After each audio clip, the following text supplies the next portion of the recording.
مرحبا مرحبا رسول اللہ صلی اللہ علیہ وسلم۔ چند اثار نعت شریف سن لیجیے، پھر انشاءاللہ اس کے بعد گفتگو ہوگی۔ شاعر کہتے ہیں کہ ایک نہ ایک دن یہ ماندہ ہے خیر البشر، نام اپنا زمانے میں کر جائے گا۔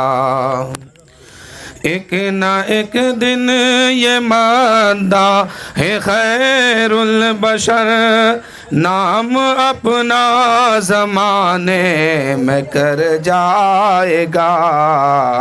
آسماں پر اسے غسل دیں گے ملک، جو نبی کی محبت میں مر جائے گا۔ آسماں پر اسے غسل دیں گے ملک، جو نبی کی محبت میں مر جائے گا۔ مرنا سب کو ہے نا، لیکن ایسے ویسے مرنے سے کیا فائدہ؟ مرنا ہے تو نبی کا سچا غلام بن کے مریے، اور نبی کی محبت میں اس دنیا سے جائیے، اور دعا کیجئے کہ مولا جب موت ہو تو تیرے حبیب کا دیدار بھی ہو اور تیرے حبیب کا چہرہ سامنے ہو، اور ہم اس دنیا سے ہنستے ہوئے چلے جائیں۔ کسی شاعر نے کہا ہے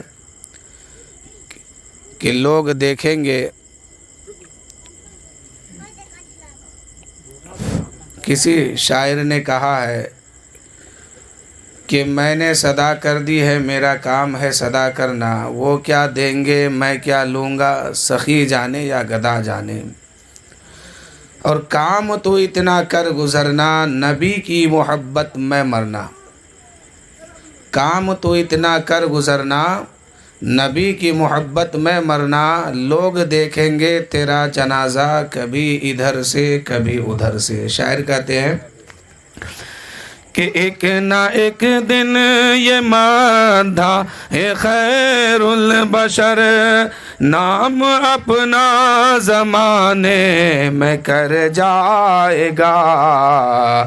آسماں پر اسے غسل دیں گے ملک، جو نبی کی محبت میں مر جائے گا، جو نبی کی محبت میں مر جائے گا۔ اور اگلا شعر سنیے۔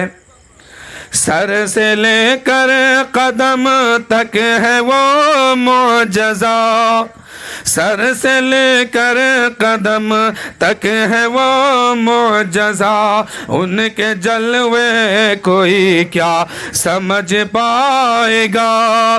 سر سے لے کر قدم تک ہے وہ معجزہ، ان کا جلوہ کوئی کیا سمجھ پائے گا۔ جن کی قسم خدا خود کھائے قرآن میں، جن کی قسم خدا کھائے قرآن میں، ان کا رتبہ کوئی کیا سمجھ پائے گا۔ جن کی قسم خدا کھائے قرآن میں، جن کی قسم خدا کھائے قرآن میں، ان کا رتبہ کوئی کیا سمجھ پائے گا۔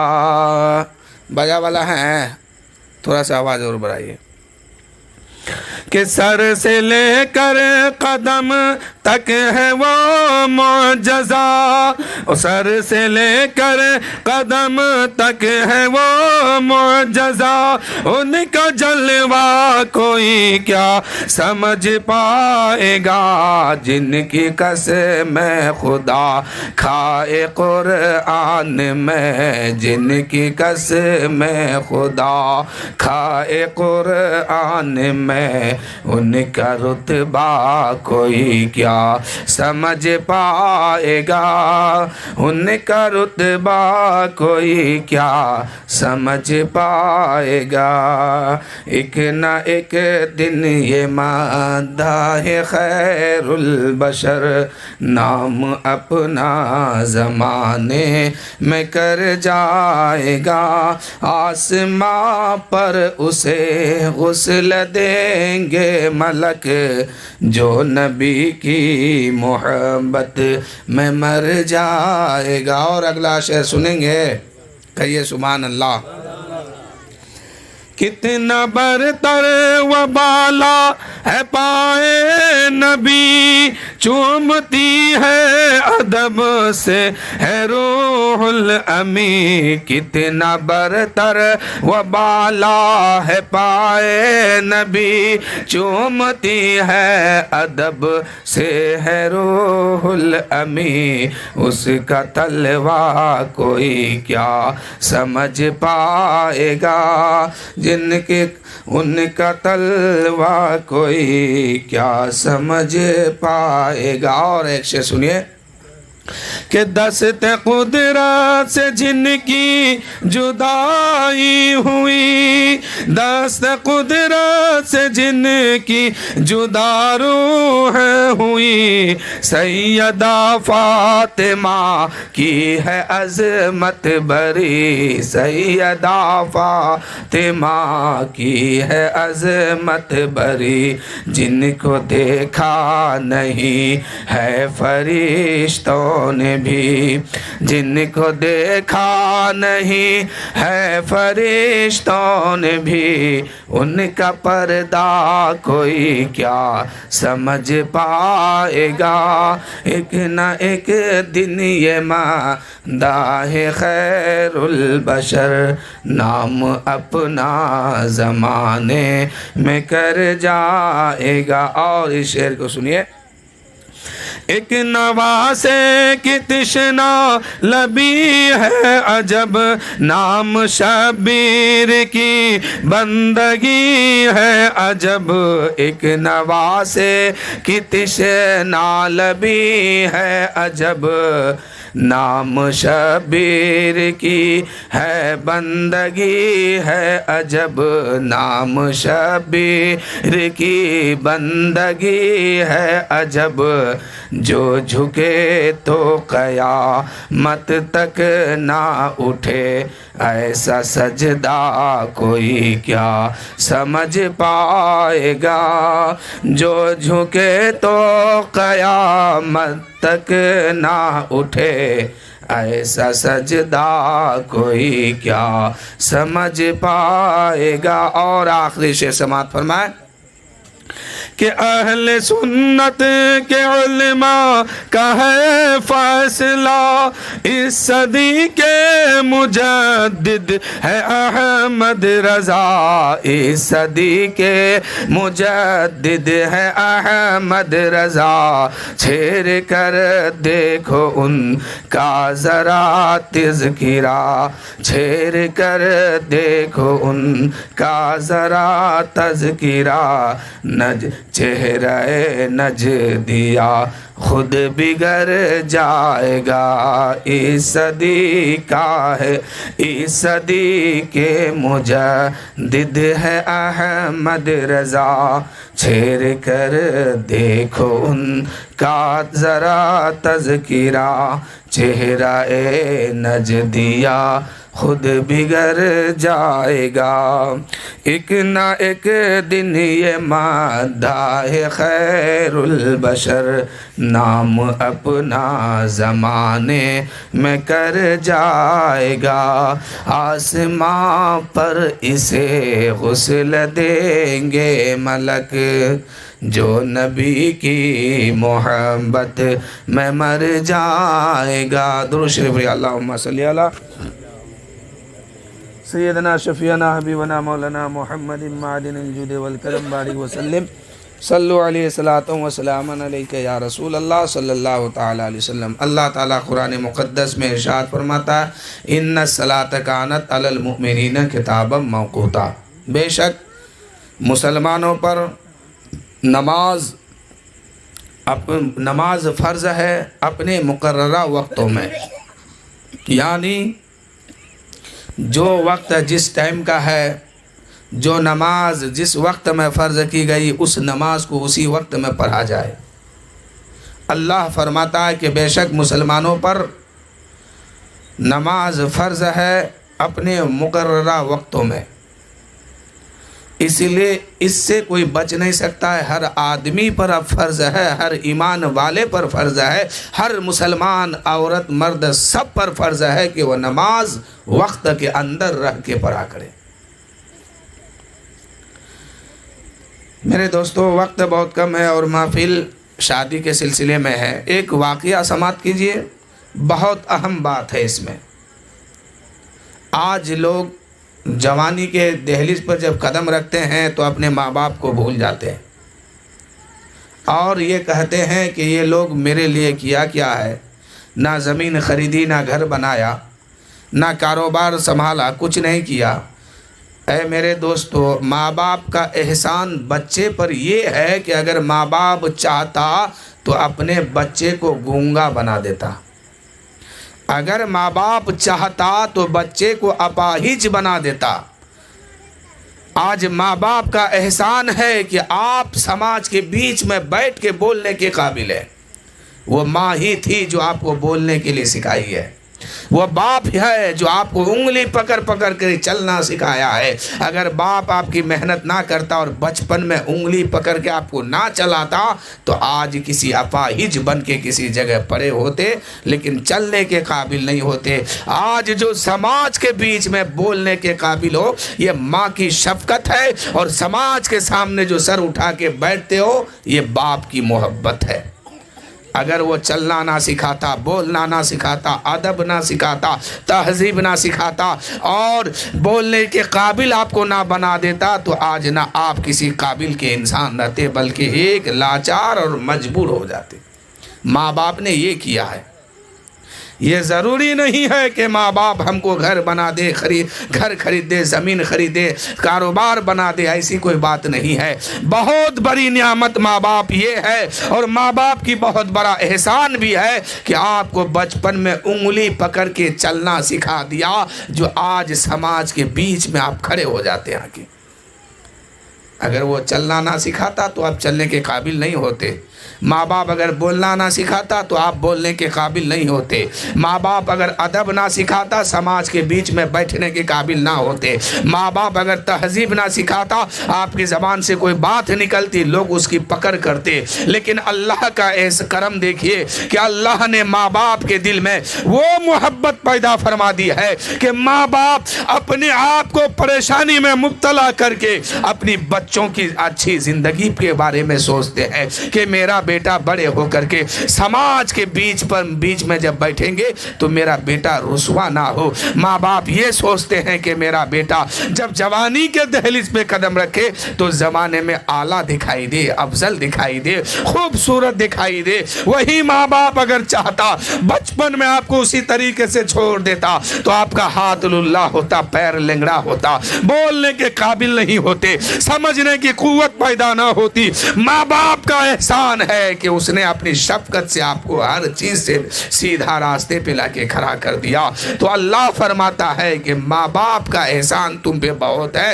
ماں باپ کی ادب اور عزت کرو، اکرام اور تہذیب کرو۔ ماں باپ کے سامنے ادب و احترام کے سامنے ساتھ پیش آؤ، اور ماں باپ اگر کوئی بات کہہ دے تو اس سے اف تک مت کہو۔ یہ احسان ہے۔ آج پوری دنیا ایک طرف ہو جائے اور ایک ماں ایک طرف اگر اکیلے بچے کے لیے دعا کرتی ہے تو اللہ تعالیٰ پوری دنیا کی دعا کو رد فرما دے گا اور اس ماں کی دعا کو پہلے قبول فرمائے گا۔ اگر پوری دنیا میں یا پورے خاندان کے لوگ ایک بچہ کے لیے اگر بد دعا کرے اور ادھر ماں آنچل اٹھا کے ہاتھ اٹھا کے رب کی بارگاہ میں دعا کر دے تو اللہ تعالیٰ ان کی دعا کو قبول فرمائے گا، ادھر کی بد دعا کو رد کر دے گا۔ یہ ماں باپ کی عظمت ہے۔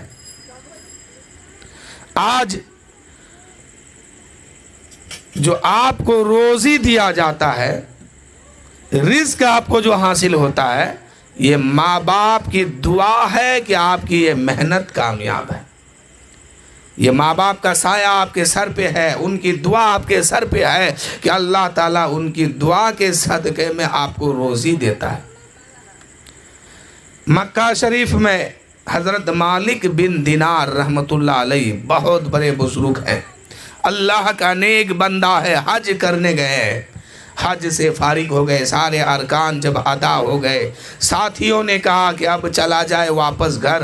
مالک بن دینار نے کہا پتہ نہیں پھر اگلے سال ہم آ پائیں گے کہ نہیں، کبھی پھر دوبارہ یہاں آنا نصیب ہوگا کہ نہیں، کچھ دیر رک جاؤ، ہم اللہ کی عبادت خانہ کعبہ میں بیٹھ کے کرنا چاہتے ہیں۔ حضرت مالک بن دینار خانہ کعبہ کے کسی کونے پر بیٹھے ہیں اور اب اللہ کی عبادت میں مشغول ہو گئے۔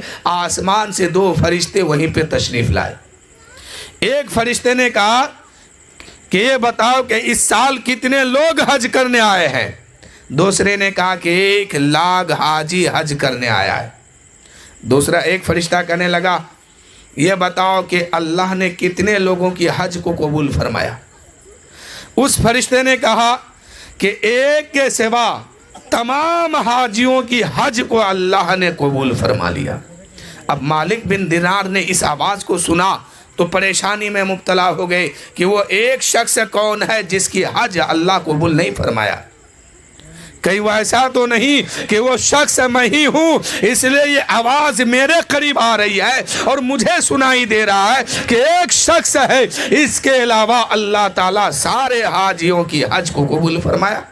مالک بن دینار پریشان ہو گئے اور اس فرشتے کے قریب جاتے ہیں اور پوچھنے لگتے کہ بتا تو صحیح وہ ایک شخص کون گنہگار ہے، کون ایسا گنہگار ہے جس کی حج کو اللہ نے قبول نہیں فرمایا، باقی سب کی حج کو قبول فرما لیا؟ تو فرشتوں نے کہا کہ اس کا نام عبد الرحمن بن شیران ہے، ان کی حج کو اللہ نے قبول نہیں فرمایا۔ حضرت مالک بن دینار نے فرمایا کہ وہ کہاں ملیں گے؟ کہا کہ مینا کے میدان میں، وہ کونا میں فلاں جگہ کونا میں وہ بیٹھے ہیں۔ اتنے میں حضرت مالک بن دینار کے سامنے آسمان سے ایک پرچی آتا گرتا ہے، اس پرچی میں لکھا تھا اے مالک بن دینار، اس بار جتنے لوگ حج کرنے آئے ہیں سارے لوگوں کی حج قبول ہے، سوائے اس عبد الرحمن بن شیران سے، شیران کی حج قبول نہیں ہے، باقی سب کے حج قبول ہے، جاؤ ان سے کہہ دو کہ ان کی حج قبول نہیں ہے۔ اب مالک بن دینار اس آدمی کے قریب جاتے ہیں، سلام عرض کرتے ہیں۔ مالک بن دینار سے وہ آدمی کہتے ہیں کہ اچھا مجھے لگتا ہے کہ تم یہی کہنے آئے ہو کہ اللہ نے میری حج کو رد کر دیا ہے۔ حضرت مالک بن دینار پریشان ہو گئے کہ یا اللہ اس کو کیسے پتا کہ میں یہی کہنے آیا ہوں؟ حضرت مالک بن دینار پوچھنے لگتے ہیں اچھا تو یہ بتا کہ تمہیں کیسے پتا چل گیا کہ میں تمہیں یہی کہنے آیا ہوں؟ اس شخص نے کہا اے مالک بن دینار یہ آج کی بات نہیں ہے، تقریباً میں 6 سال سے اسی جگہ پہ آیا ہوں اور تقریباً میں 7 سال سے حج کرتا ہوں اور سارے حج کرنے کے بعد اسی جگہ میں آ کے بیٹھتا ہوں، اللہ کا کوئی بندہ خبر لے کے آتا ہے کہ اللہ نے فرمایا کہ اس سال بھی تمہارا حج قبول نہیں ہے۔ یہ آج کی بات نہیں ہے، میں 7 سال سے مسلسل حج کرتے ہوئے آیا ہوں لیکن اللہ نے میرے حج کو رد کر دیا ہے، میں یہاں کے بیٹھتا ہوں، خدا کا کوئی بندہ کہ مجھ سے کہہ دیتا ہے کہ اللہ تیری حج کو رد کر دیا، قبول نہیں فرمایا، یہ کوئی نئی بات نہیں ہے۔ حضرت مالک بن دینار نے کہا آخر جرم کیا ہے، کون ایسا تو نے گناہ کر دیا ہے کہ اللہ نے تیرے ساتھ حج کو قبول نہیں کیا اور رد کر دیا ہے؟ اس شخص نے کہا، حضرت عبد الرحمن بن شیران نے کہا اے مالک بن دینار جرم ایسی ہے کہ میں بتا نہیں سکتا ہوں، خطائیں ایسے ہے کہ میں بتا نہیں سکتا ہوں آپ کو، لیکن میرے حج رد ہوتے ہیں۔ حضرت مالک بن دینار نے جب کہا کہ بتا تو کم سے کم وہ جرم کیا ہے، خطا کیا ہے؟ حضرت مالک بن دینار کے سامنے حضرت عبد الرحمن بن شیران نے کہا کہ میری ماں مجھ سے ناراض ہے اس لیے میری حج قبول نہیں ہے۔ اگر ماں ناراض ہو تو حج قبول نہیں ہوتی ہے، ماں ناراض ہو تو پھر جنت ملنا مشکل ہے۔ اللہ کے نبی فرماتے ہیں کہ ماں کے قدم کے نیچے ہے جنت۔